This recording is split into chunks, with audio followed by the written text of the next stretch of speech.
Life Curriculum, learning to address impairment and fatigue to enhance patient safety.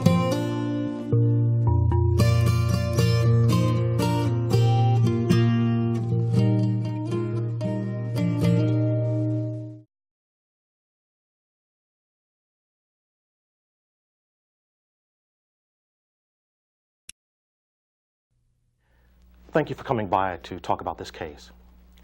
Currently, we have a resident who's performing below standard, and we're reasonably confident that she's depressed. Although she was reluctant, we sent her to Dr. Jones, our colleague in psychiatry, who concurred with our assessment and is trying to get her to seek treatment. So far, the resident has not agreed to treatment. Meanwhile, her performance continues to be inadequate. Last week, the CCC notified her that she was being suspended with pay until she seeks regular treatment. We are wary of dismissing her at this point because she has asked if she does need an attorney. You've really screwed this up. Well, we have no option now except to keep her in the program and let her graduate in spite of her poor performance. Now, otherwise, it puts us in a very bad position to defend a suit should she bring one against the institution. You will have to deal with this problem and figure something out. Okay, I wish you would have called me earlier on this. We cannot force any resident to engage in medical treatment. Now, we have a very difficult situation here because we did not follow an appropriate process when your concerns were raised. Residents' medical information is their own personal business. Furthermore, we cannot make an assumption that she is depressed simply because she isn't performing well. We should have focused on her academic deficiencies and referred her to employee health for an assessment and fit for duty if your concerns were that significant. Now, at this stage, the resident has a point. We need to regroup with the CCC to discuss an action plan that focuses on her academic deficiencies and to seek an appropriate action with regard to anything else that might be identified. Retrieving negative information about trainees is sometimes akin to a research project. A program director has an ethical and professional obligation to accurately relay information about a resident's performance, as well as an assessment of their clinical competence. As gatekeepers of your profession, it is your obligation and responsibility to communicate problems and concerns to ensure that unqualified physicians are not credentialed to be able to practice medicine in areas where they are not adequately prepared. Sometimes the easiest way to obtain information is through a conversation. While both written and oral communication are legally permissible, the least amount of risk to the program or institution for disseminating such information is when the information is an accurate reflection of the performance and the record reflects such information.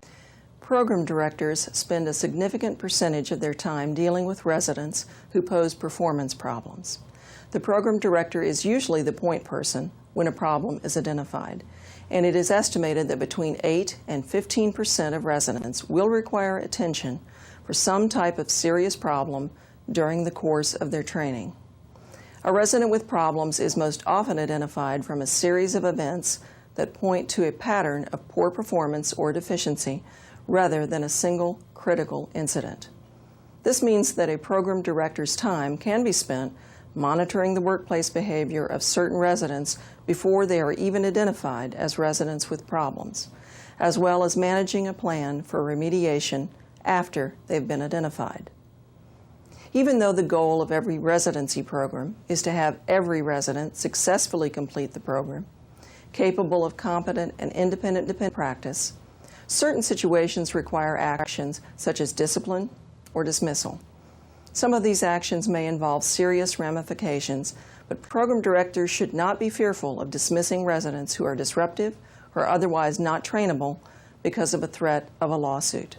Briefly stated, if each program has carefully designed policies for handling grievances that protect the resident's due process and the needs of the sponsoring institution, then cases are less likely to make it to court, and in fact, may even be prevented from becoming cases at all. This program will explain how to work with residents with problems in a legally sound way to minimize the chances of litigation. Legal repercussions of dealing with residents with suboptimal performance and/or behaviors are inevitable due to an increasingly litigious society and because resident training is a high-pressure work environment and a high-stakes enterprise. Any person in a work environment such as this could be ready to sue for actions or statements made that might be perceived as unfair.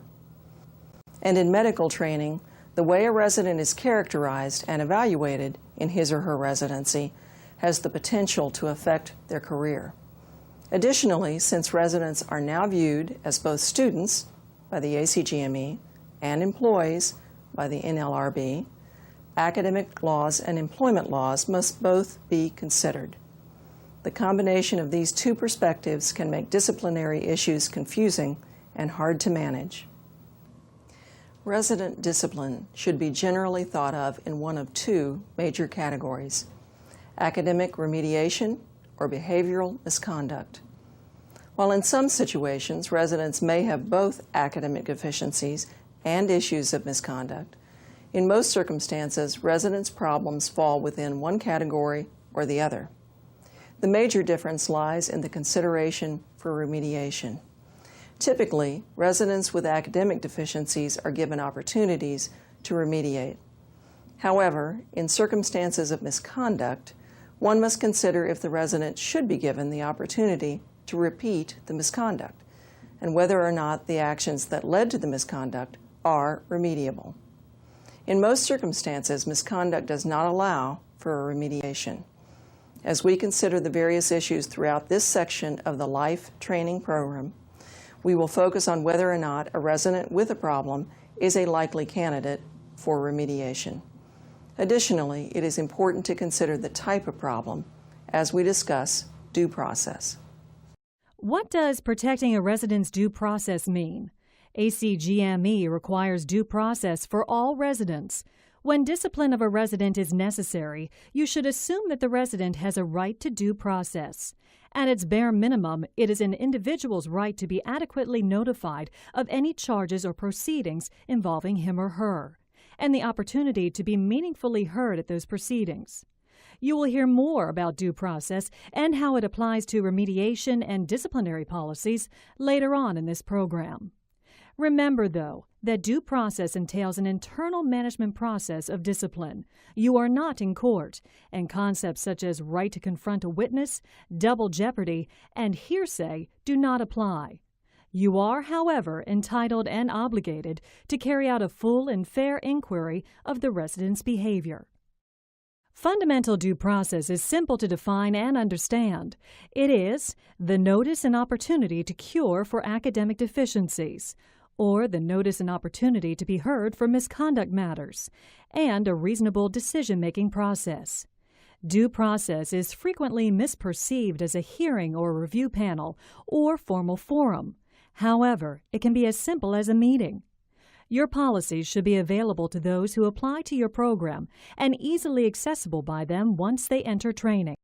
The definition of a resident with a problem was provided in the second CD-ROM of the LIFE program in the impairment section.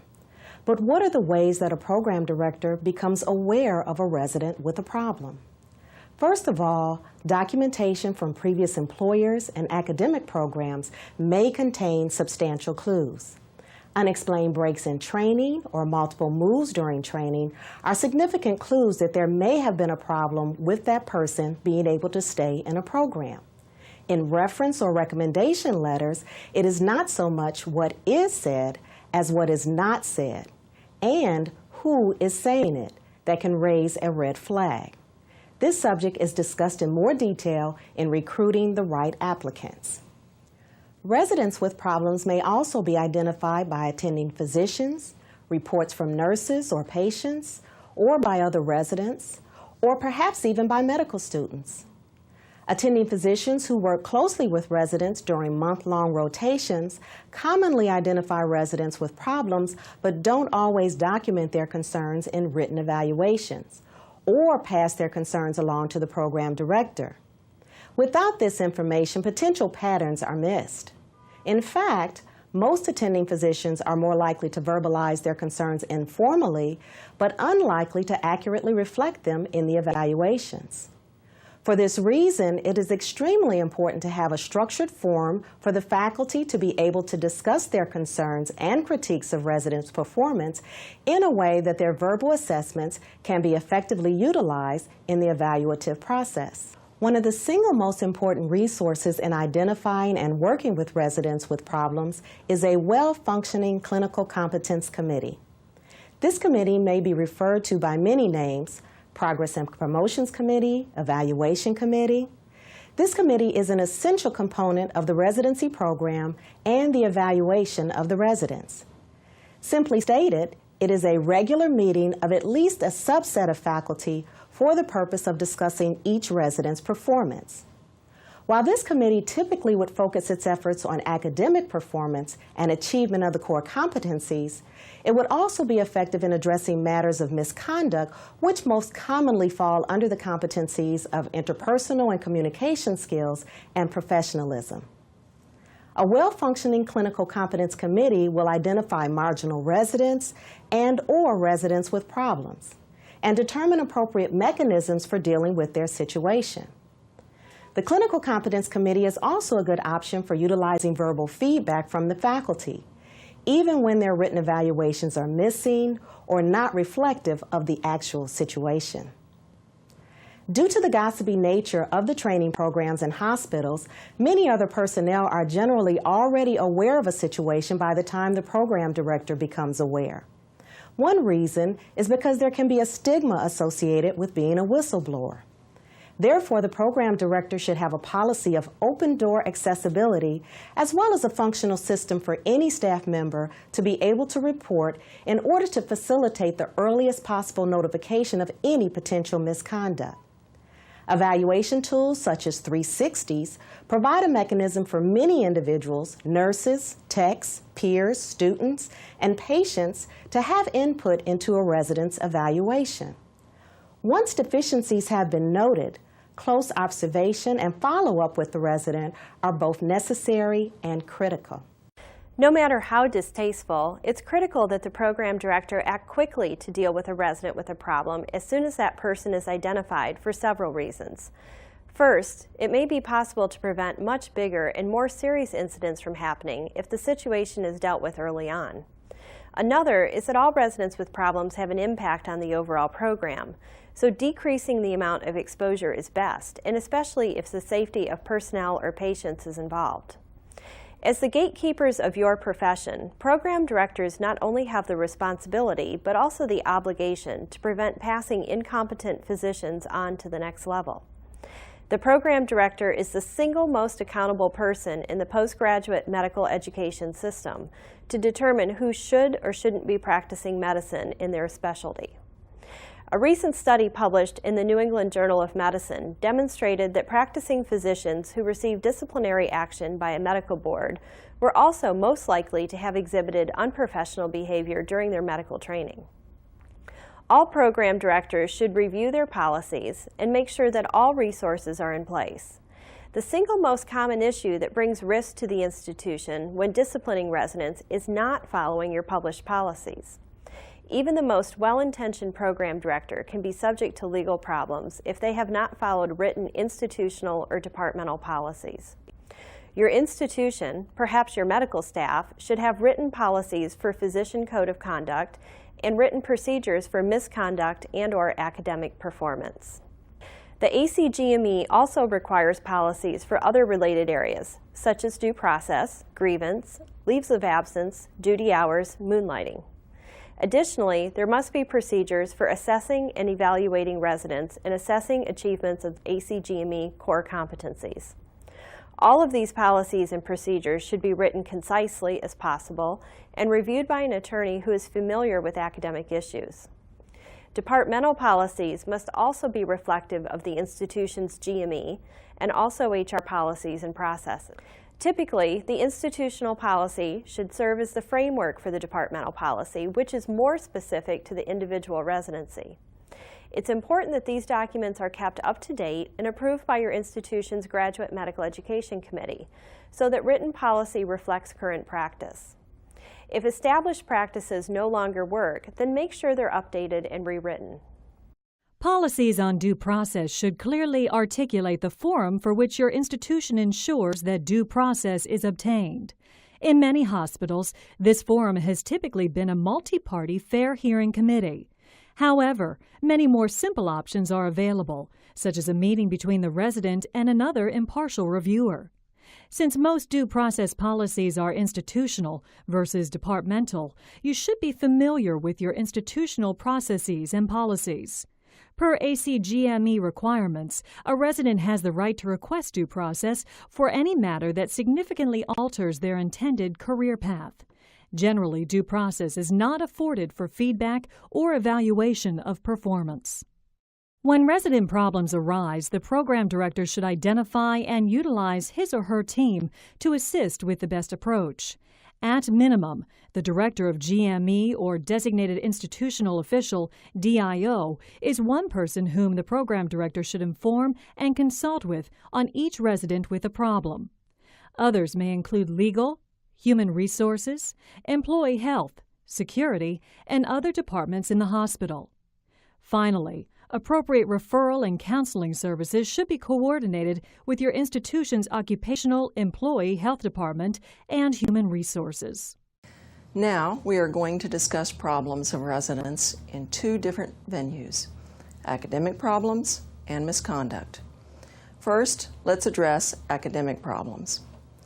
Failure to achieve academic standards is the most frequent problem that program directors are required to remediate, but also the easiest from a legal standpoint.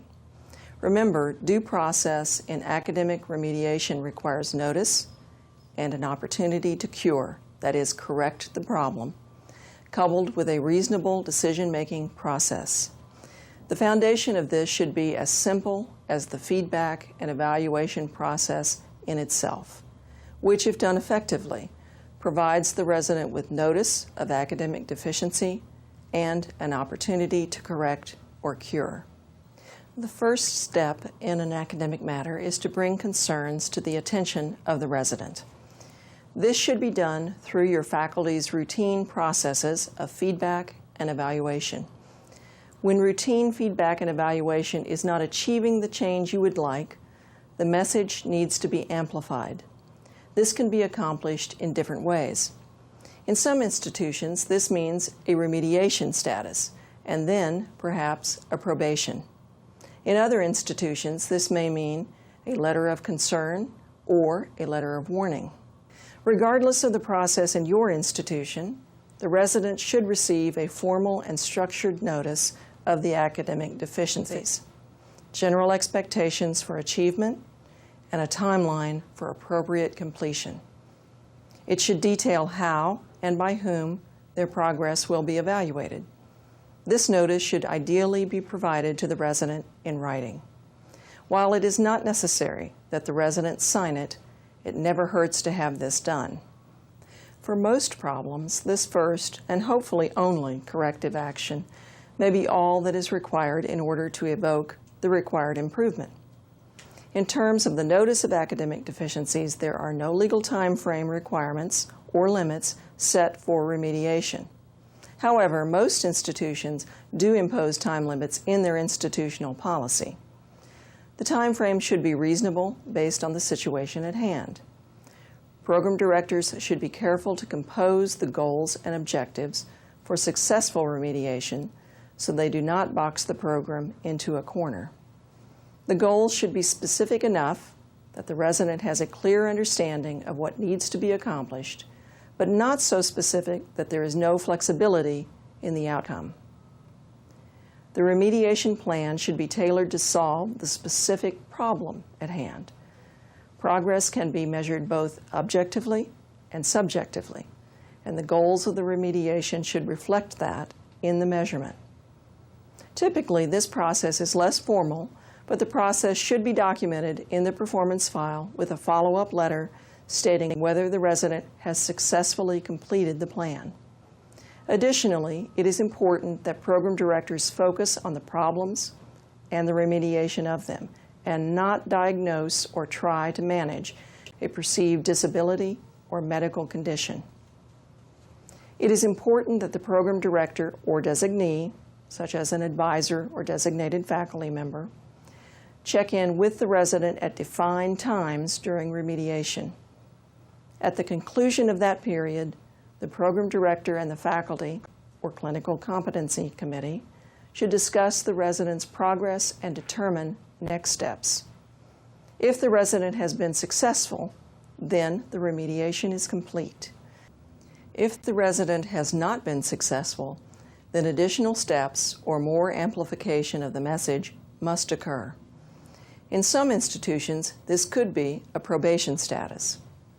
Typically, probation is handled like the remediation process, but it is usually reported in future requests for verification, and therefore is subject to due process.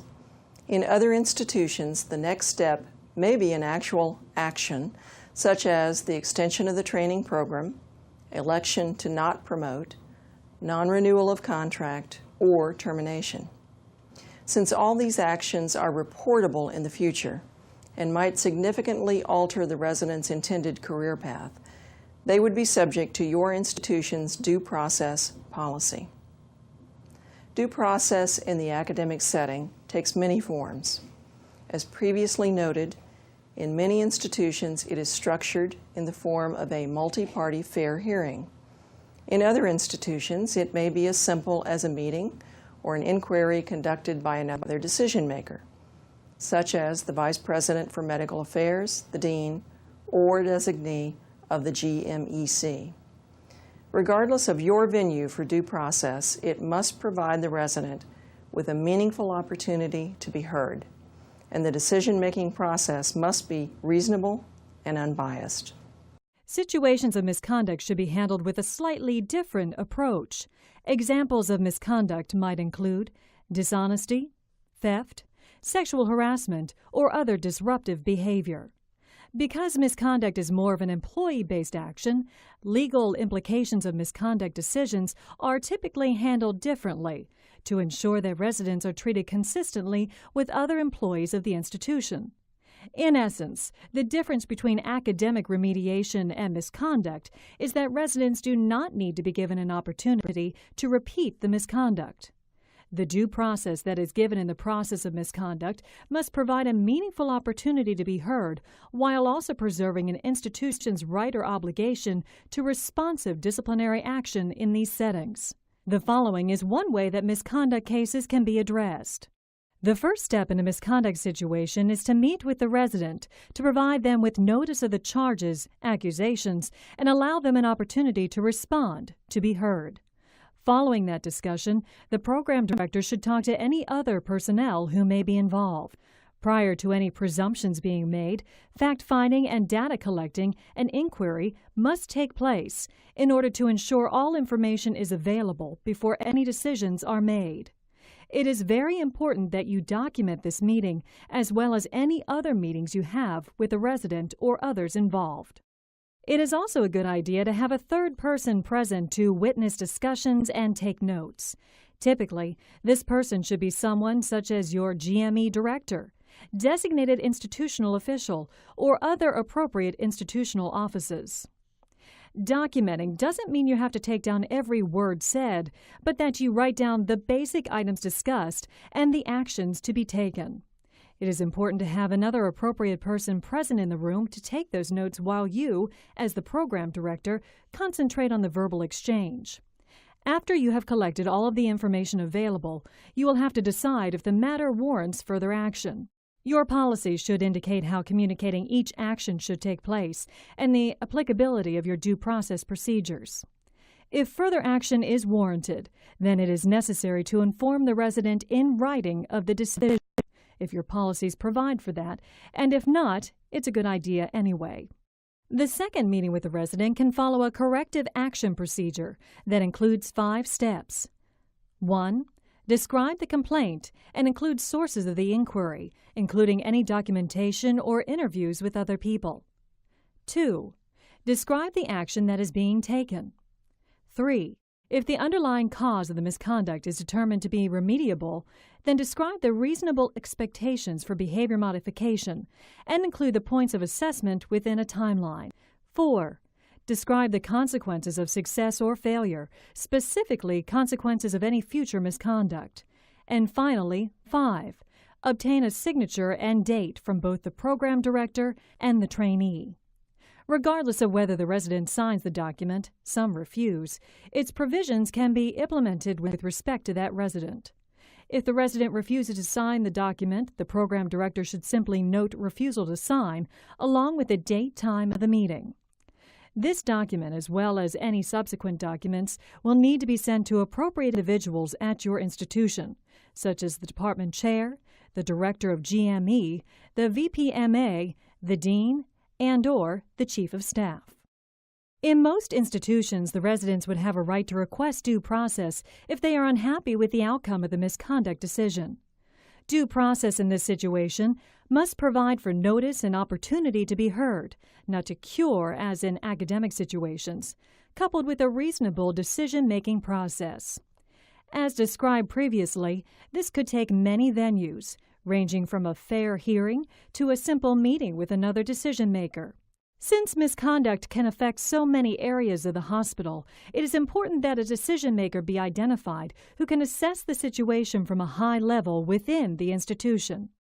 For step 1, the problem should be presented in terms of performance, not personality issues, medical diagnosis, or disability.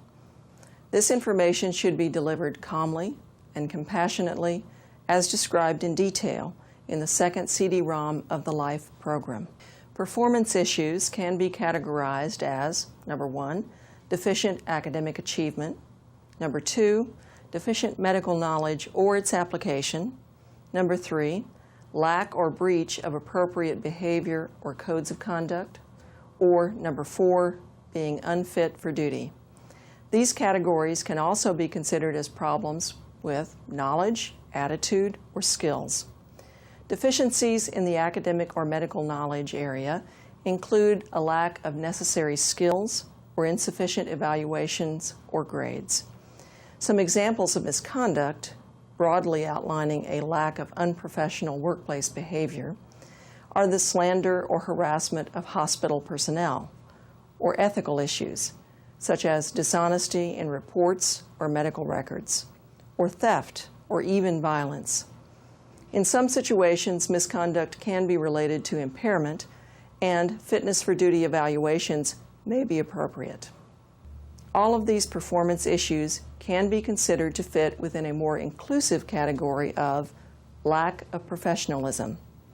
Even though professionalism is not a new term in the medical field, it has been getting a lot of attention in medical education literature within the last 15 years. This is due to a perception that professionalism has been decreasing in medicine as well as other disciplines. Sullivan, in his book, Work and Integrity, states that medical education programs are producing highly skilled technicians, but not necessarily true professionals who understand their responsibilities to society and to their profession as a whole.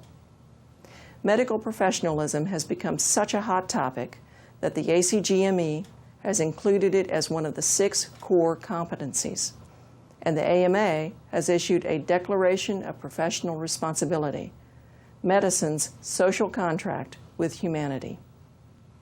But what is professionalism, and how do we determine if a resident has got it? Professionalism in medicine has been considered as basic as putting the care of the patient first and foremost, and delivering that care justly, conscientiously, compassionately, honestly, and respectfully. For medical trainees, it is taking the time and making the effort to do the right thing when the path of least resistance would be an easier way out.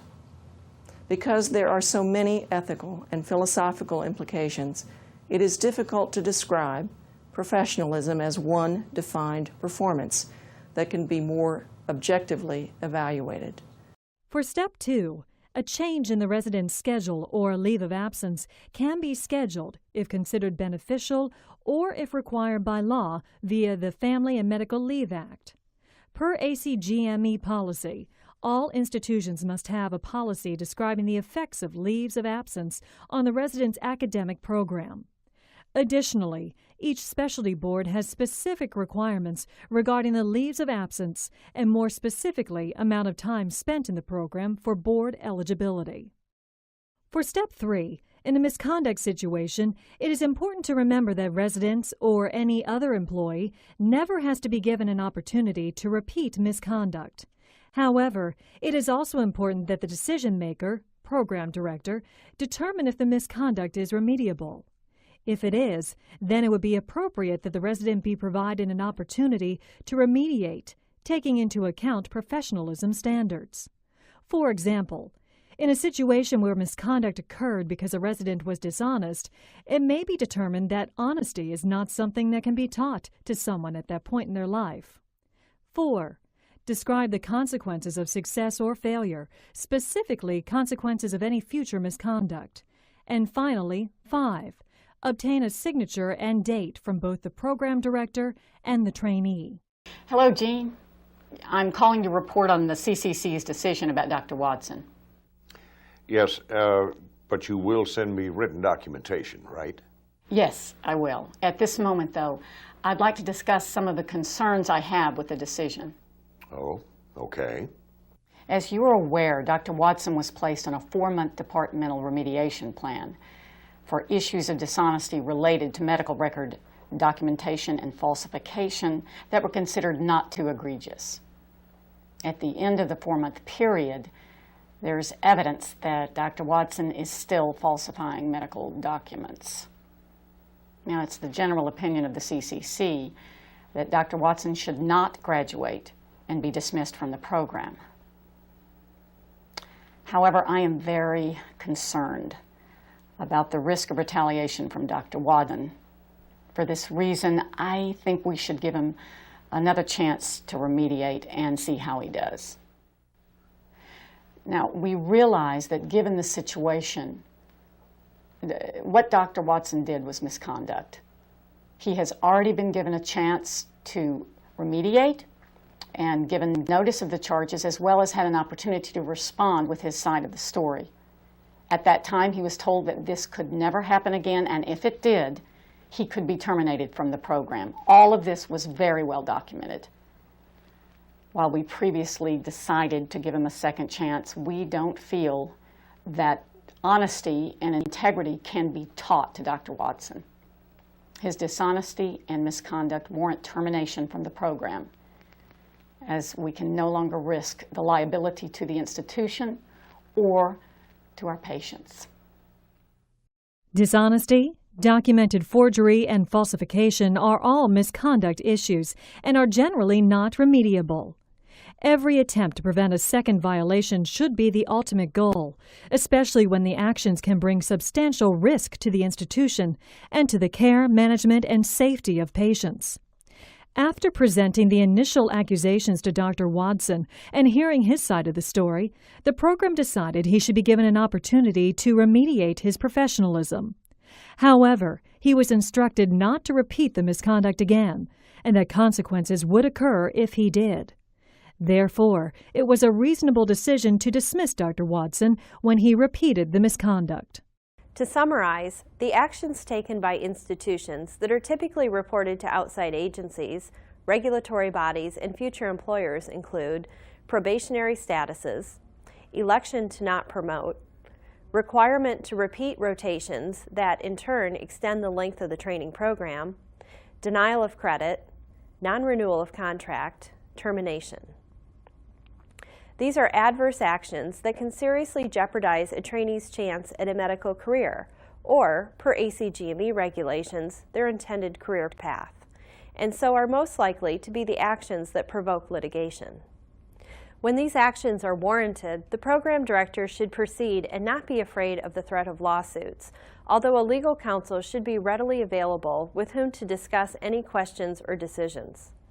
If carefully designed policies that protect both the resident's due process and the needs of the sponsoring institution have been adhered to, then there's very little ground for legal allegations. There is also evidence that very few of these claims make it to court, and when they do, they are usually ruled in favor of the academic institution, estimated at more than 90% of the time. There are, however, a few legal potholes that programs have fallen into that we should all be aware of. First of all, it's important to realize that residents have many areas for potential legal claims, such as discrimination. In fact, discrimination claims are more of a concern for residency programs than medical malpractice or negligence. Cases filed by residents may be handled either as academic cases or misconduct cases that are based on employment issues. If they are handled as academic cases, they usually involve knowledge-based issues that are likely to fall within one of the 6 core competencies. Academic issues can also be specific issues within a specialty area of training or lack of introspection or professionalism. Resident misconduct, on the other hand, is that which can be considered unacceptable behavior by any employee. Issues involving misconduct are usually those that can be brought against any hospital employee. Dishonesty, medical record forgery or falsification, harassment, disruptive behavior, theft, or violence are some misconduct issues. Litigation for academic issues is usually based on policies of the ACGME and educational institutions where residents are considered students. Litigation for academic issues often alleges violation of ACGME policies or violation of policies of the institution. Thus, program directors should be very familiar with their institution's policies and the ACGME requirements. This line of reasoning invokes minimum necessary standards of due process for the resident. Educational institutions are free to dismiss or elect not to promote students as long as they assure that residents receive notice and what is called the opportunity to cure. This simply means the resident was offered a chance of remediation. In addition to this evidence, the institution must provide evidence that decisions to dismiss or not to promote the resident were careful and reasoned decisions, not arbitrary or capricious, that were arrived at without malice or bad faith. If the educational institution can provide all of this evidence, then in most instances, the court will not intrude on the institution's province of academic judgment. Obviously, this is much easier if the residency has well-developed standards for successful progress, promotion, and program completion. The standards must be applied uniformly to all trainees. If you make exceptions to some and hold others to the published standards, you increase your vulnerability. The landmark ruling on this point occurred in the Supreme Court in 1978. In this case, Missouri versus Horowitz, a medical student sued the institution for dismissal, claiming a lack of due process. Ms. Horowitz was dismissed for her deficient bedside manner, lack of hygiene, slovenly appearance, and bad attitude. She had been criticized for these deficiencies in her rotational evaluations and had been warned that she may not be promoted to her final year of medical school if she did not correct these issues. Ms. Horowitz continued to be deficient in these areas, and thus, when the faculty met to discuss whether to promote students to the next year, they decided not to promote Ms. Horowitz. She was offered an opportunity to meet with the dean to seek a review of the decision. Then, out of an abundance of caution, the school offered her 1 additional month to rotate with 5 independent clinicians. Although 2 of these clinicians found Ms. Horowitz's performance acceptable, 2 did not, and 1 was undecided. Based on this mixed result, the dean upheld the decision of the faculty, and Ms. Horowitz was dismissed from medical school. She sued, alleging a lack of due process. The United States Supreme Court decided that when a matter involves the academic judgment of educators, they will not substitute their judgment for those of the medical educators, who are far better suited to decide who should and should not become doctors. So long as the resident received notice of her deficiencies, a reasonable opportunity to cure, and the decision was made in a reasonable manner. The Supreme Court thus ruled against Ms. Horowitz, finding that she had been given notice in her rotational evaluations, she had been given an opportunity to cure, and the decision not to promote her was made at a regularly called faculty meeting, the purpose of which was to discuss the promotion of medical students. Thus, in these circumstances, the Supreme Court upheld Ms. Horowitz's dismissal from medical school. The court even commented that in this case, Ms. Horowitz had appeared to have received far more process than she was due. It should be noted that the decision in this case, as for all Supreme Court cases, is binding on every court in the United States, whether state or federal. Another Supreme Court case, Michigan versus Ewing, was decided in 1985. This case fully endorsed the decisions in the Horowitz case, but it went further. In this case, a medical student sued when he was dismissed from school after he failed the MBME Part 1.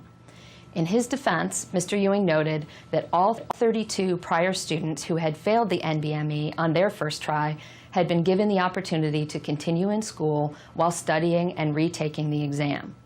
One person had even been given the chance to retake the exam 3 times. Nevertheless, the medical school declined to give Mr. Ewing this same opportunity, arguing that based on his total academic record, which was abysmal, the faculty had reasonably concluded that Mr. Ewing would never pass the exam. The court again sided with the institution, noting that because the decision was a genuinely academic decision and had been reached in good faith, the court would show respect for the judgment of the institution's faculty. In declining to hear evidence concerning the 32 prior failing medical students, the court noted that the school had properly relied on Mr. Ewing's entire academic record, which was rife with poor grades, dropped classes, incompletes, and extended deadlines, to make a decision that was reasonable on its face. In those circumstances, the court found no need to look at any other evidence. Taken together, Horowitz and Ewing stand for the proposition that an academic decision reasonably made and based on an individual's entire record is entitled to tremendous deference from a court. In another case, Ezekwo versus New York City, however, the court recognized the limits of academic discretion in a medical training case. Dr. Ezekwo was an ophthalmology resident in New York City. During her recruitment, she had received a brochure that advised that every resident would be chief resident for some portion of their final year of training. The institution assigned each of 3 senior residents to the position in alphabetical order for a stint of 4 months. And while acting as the chief resident, the resident would receive a pay differential to reflect the additional duties of the job. During the period of Dr. Ezekwo's training, the institution followed this policy. And as late as June of Dr. Ezekwo's PGY2 year, she was told that she would be chief, in accordance with the longstanding policy, starting the following November. Throughout her training, Dr. Ezekwo had been outspoken and critical of her program director and the institution, blaming them for her poor performance, poor evaluations, lack of surgical skill and experience. She had filed a number of grievances, claimed discrimination, and written numerous letters of complaint during her training. Just prior to Dr. Ezekwo's turn to become chief resident, the faculty met to discuss her and decided, without prior notice, to change its policy on appointing chiefs to a merit-based system. Thus, Dr. Ezekwo and the other residents were notified by letter that due to this change in policy, she would not be chief. Dr. Ezekwo, who completed the program and graduated, sued, claiming deprivation of a number of constitutional rights. The court denied all of her claims save one. The court found that based on the long-standing policy, which had been published in a brochure to residents, and the practice of the institution, Dr. Ezekwo had acquired a property interest in the right to be a chief resident, and thus the institution could not deprive her of this right without, quote, some modicum of due process, unquote. Specifically, the court opined that the institution should have given Dr. Ezekwo notice of its intended change in policy and some opportunity to be heard on the subject before it changed the policy. Having failed to do so, the court found that the institution had violated Dr. Ezekwo's due process rights. Significantly, the court limited damages in this case to the amount of the pay differential Dr. Ezekwo would have received if she had been chief for 4 months as originally promised. The court made clear it did not consider the faculty's actions to be a reasonable academic decision made in the ordinary course, and thus the actions were not entitled to the same deference as the institutions in Horowitz and Ewing. However, the court also made clear, by limiting the damages, that it did not consider this a serious constitutional violation. The other theory of litigation that can apply to cases involving residents is based on labor or employment issues and regards residents as employees. These cases are considered misconduct cases. Legal requirements for misconduct cases are slightly different from academic cases. As already mentioned in this program, due process in these cases means residents must be given notice and the opportunity to be heard, but not to cure, as in the academic situations. In these cases, the opportunity to be heard means that the resident can state an argument in a meeting with an unbiased reviewer, but, and this is important, they do not have the opportunity in most situations to repeat the behavior. In other words, the program does not need to offer an opportunity for remediation. General confusion can prevail when misconduct issues are intermingled with academic issues in court. A case that happened in 2000 illustrates this point. Grodzinski v. MCO, trial court decision. In this case, a new PGY3 resident sued the institution for being dismissed without due process. The resident's infraction was that she had left the hospital during her shift without approval and also failed to report the next day. These were actions that should have been classified as disruptive behavior or misconduct, and the institution, had it followed the proper procedures, should have won the case. However, there were two events that predestined the institution would lose.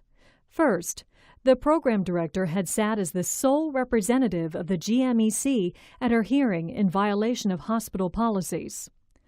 Secondly, the hospital claimed in court that the resident had been terminated based on her previous academic problems as well as her disruptive behavior, but the resident had never been notified of any previous academic problems and thus had no opportunity to be heard or to cure.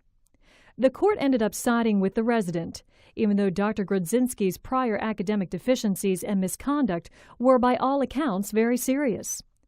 As a result, her request for an injunction was granted, and she ended up being reinstated into the program and allowed to continue on with her training. It certainly must have been a very unpleasant reunion. We have been concentrating on due process and methods to ensure that every resident with a problem has the opportunity to be heard, and for some issues, the opportunity to cure. Lack of due process can be a liability issue for an institution when there are ambiguous policies and procedures. What are the other areas of liability for medical teaching institutions? Some of these areas are 1. Discrimination and violation of civil liberties. 2. Defamation. 3. Vicarious liability for actions of the resident.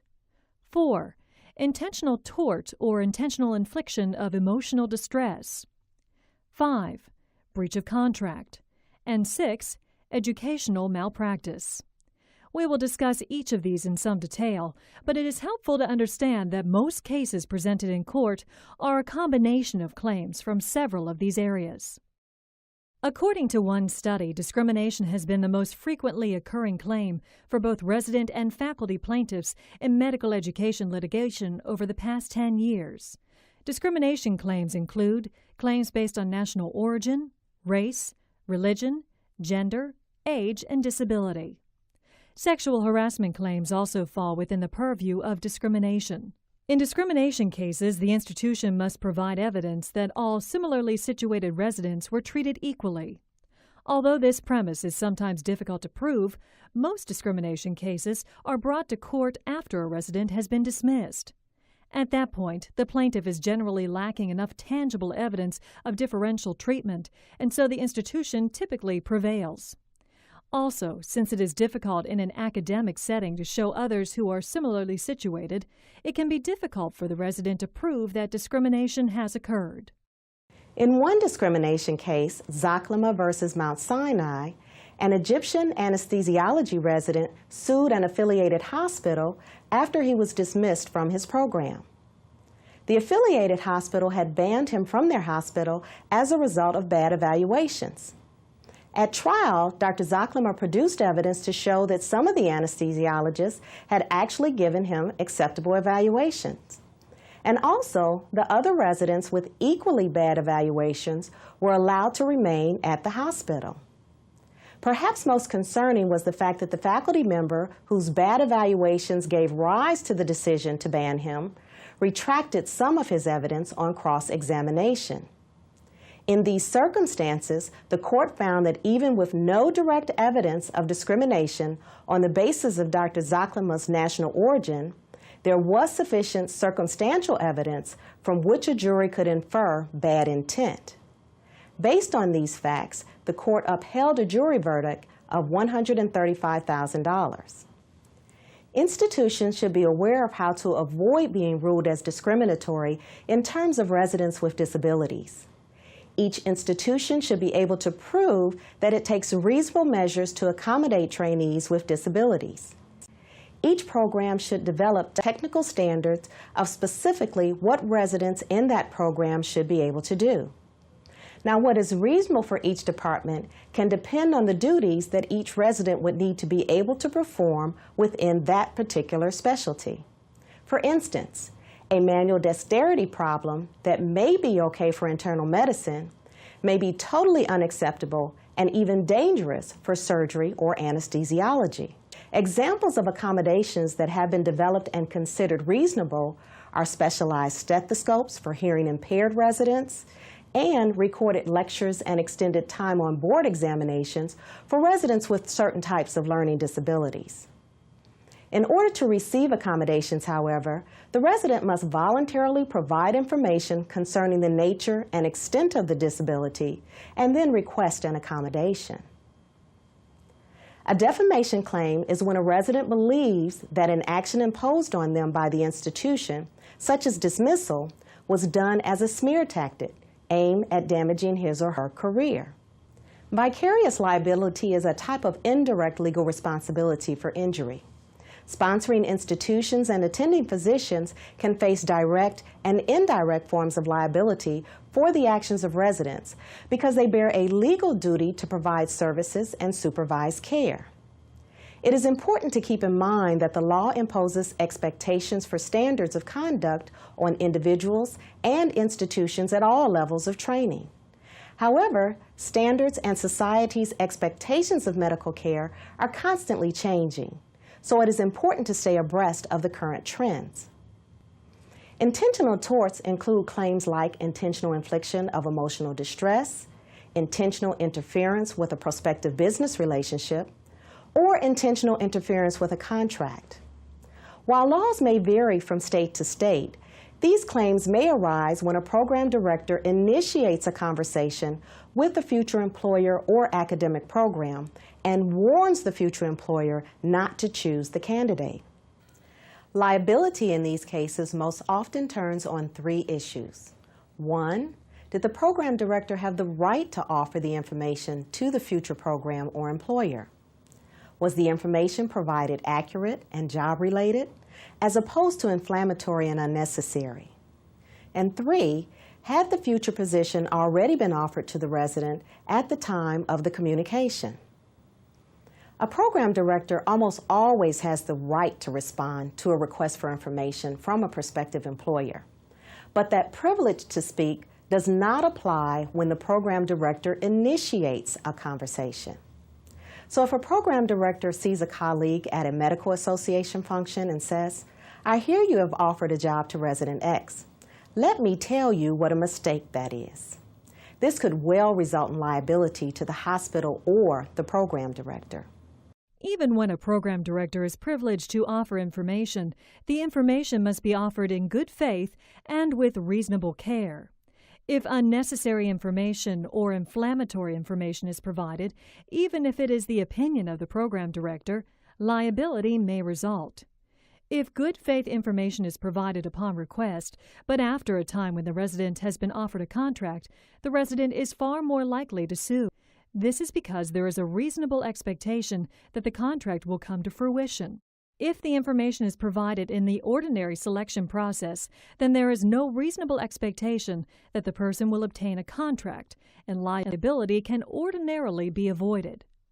According to the ACGME, a program director contemplating taking a resident in transfer should obtain information on his or her performance before offering the position. Breach of contract is a serious claim that is prosecuted within the realm of labor litigation, and so allows for damages to be paid if the resident is successful. Hopefully, your institution's contract has been very carefully drawn up and worded to reduce the chance of litigation in this area. It should also include all ACGME contract requirements. A few cases have asserted more novel claims, such as educational malpractice. This claim typically asserts an institution failed to provide adequate educational services. Educational malpractice claims are not currently accepted in most states. This is because the judicial system generally avoids being involved in decisions of what is appropriate training or education. There are only a few issues in this area that are relatively clear-cut in terms of tangible evidence. These include insufficient educational resources, such as classes that are required for proper training, or lack of support staff, services, or requisite safety procedures. Gupta v. New Britain was a case filed in 1995 by a PGY3 resident claiming that his dismissal during his final year of residency was a breach of contract because the hospital had already renewed his fourth-year contract. Alternatively, the resident argued that the hospital breached its contract with him by failing to adequately educate and train him.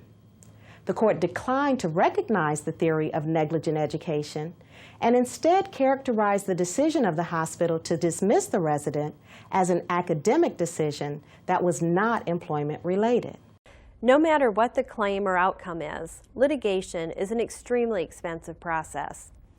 To be able to lessen the toll of litigation for any institution requires careful preemptive measures to prevent cases from forming, and if they do form, to ensure they are handled promptly. One step is to practice due diligence in hiring only residents who fit into your program and avoid hiring residents with problems. You can find more information about how to recruit residents in another section of this CD-ROM, Recruiting the Right Applicants. Other steps to avoid litigation are to strictly adhere to your policies for selection, evaluation, promotion, dismissal, non-renewal of contract, and termination of residents that should be concisely written and comprehensive. Make certain that residents are educated about the policies as well as any key changes. Conduct regular evaluations and direct the faculty in performing the evaluations to ensure consistency, fairness, honesty, and lack of discrimination. Then, if untoward activities occur, apply procedures for evaluation, remediation, and due process as stated in your policies. Remember that all evaluations, meetings, or discussions concerning residents should be documented and retained in the appropriate place, typically in each resident's file. Misconduct inquiry records are typically kept in files separate from the employee file. Other contents of the file are any letters concerning remediation or probation, actions taken against the resident that are to be reported to others, and information on test scores, academic evaluations, and resident procedure logs that document patients and types and/or numbers of procedures performed by the resident. It is important that each resident is aware of the contents of their file and has seen the information. One method is to have the resident sign each document to demonstrate that they have at least read it. Check with your attorney on your local personnel file access and record retention policies. Often, residents request to have a copy of their file, specifically their evaluations. Although ACGME requires that residents be given access to their academic files upon request, there is no formal policy on whether residents should receive an actual copy of their evaluations. Still, in some states, evaluation records may be deemed personnel records, and residents may have a right to copies under these laws. Because the information in the resident's file is discoverable and therefore can be subpoenaed in court cases, it is important that certain information is not included. Any employment HR reports about allegations or investigations that do not lead to remedial action or personal health information, including potential substance abuse issues, should not be included. You are not required to supply the contents of the resident's file to any future employers or training programs unless subpoenaed to do so, but you will have to provide a final summary evaluation and future reference or recommendation to future employers, licensing boards, and/or credentialing agencies. Of course, this also means that you may not be able to obtain any of this information about the people you are considering for your program. Dr. Rice, This is Dr. Jeffrey Hardman, and I'm calling about one of your former residents, Dr. Bond, who transferred from your program to ours about 2 months ago. Do you have a few minutes to talk about this issue? Yes, I've got about 15 minutes before my next meeting. Good. Now, Dr. Bond's application was truly outstanding, but as you may recall, I called you during the application period because we were interested to find out if there were any issues related to his wanting to transfer out of your program. Yes, I remember. My faculty members are starting to question his fund of knowledge and his ability to formulate an appropriate diagnosis and treatment plan. Now, in our opinion, even though he is a PGY2, he's really functioning more at the acting intern level. I'd like to know why these knowledge deficiencies weren't mentioned in your letter of reference. Don't you know how unethical it is to pass along a resident like this to another program without mentioning deficiencies? My faculty members are starting to question his fund of knowledge and his ability to formulate an appropriate diagnosis and treatment plan. Now, I realize you don't have to provide any more written information, but I wonder if you could tell me about any observations of Dr. Bond's past performance that might speak to the issue. We could really use some help. Retrieving negative information about trainees is sometimes akin to a research project. A program director has an ethical and professional obligation to accurately relay information about a resident's performance, as well as an assessment of their clinical competence. As gatekeepers of your profession, it is your obligation and responsibility to communicate problems and concerns to ensure that unqualified physicians are not credentialed to be able to practice medicine in areas where they are not adequately prepared. Sometimes the easiest way to obtain information is through a conversation. While both written and oral communication are legally permissible, the least amount of risk to the program or institution for disseminating such information is when the information is an accurate reflection of the performance and the record reflects such information. In addition to the residence file containing documentation of corrective actions, be aware that certain actions must be reported to the ACGME and/or various state licensing boards. Remediation is the preferred mode of corrective action because it does not typically need to be reported. However, probation or dismissal are actions that are reportable. The Federation of State Medical Boards has issued a policy statement recommending that residents on probation be reported to state licensing boards so the medical board can institute safeguards to protect the public while allowing the physician to complete training. But not every state licensing board has adopted this policy. Unlike licensed and privileged physicians, resident and disciplinary actions are not reported to the National Practitioners Data Bank unless the state licensing board takes an action against the resident, and that action is itself reported. Reporting of impaired residents is a bit more complicated. Your state's licensing board may not require programs to report on a decision to refer a resident for drug or alcohol abuse evaluation or treatment. However, some states do require disclosure of this information to a state licensing authority. Reporting alone should not be construed as harmful to the resident. Generally, state medical licensing boards have replaced harsh disciplinary approaches to dealing with impaired physicians with an emphasis on rehabilitation, as long as patients are protected. In many cases, a state's physician health program may be the most beneficial resource available and may be able to preserve the physician's privacy if he or she complies with a management plan. Contact your own legal team who will know how the programs work in your state.